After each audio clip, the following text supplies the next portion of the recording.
এই যে দেখুন আমার ছাদ বাগানে থাকা বড় গাছগুলোর ড্রামে আমি কিছু বাঁধাকপি ও গোলকপি লাগিয়েছি। আসসালামু আলাইকুম, গার্ডেন ফ্রেন্ড চ্যানেল থেকে আপনাদের স্বাগত জানাচ্ছি আমি সোহেল খান। তো পিছনে দেখা যাচ্ছে দেখুন, এই যে আমি ফুলকপি, পাতাকপি এবং গোলকপির চারা লাগিয়েছিলাম। কি অবস্থা হয়েছে এগুলো আপনাদের দেখাবো। তো চলুন কি আছে দেখে আসি আজকের ভিডিওতে। এই যে দেখুন একটা মালটা গাছের পাশে আমি 5-6টি গোলকপির চারা লাগিয়েছি।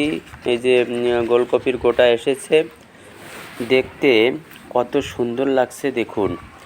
এছাড়া আরও কিছু গাছের গোড়ায়ও কিন্তু আমি এরকম এই যে এটা দেখুন, এটা কিন্তু বাঁধাকপি আর কি যেটা বলে, বাঁধাকপি নতুন লাগিয়েছি।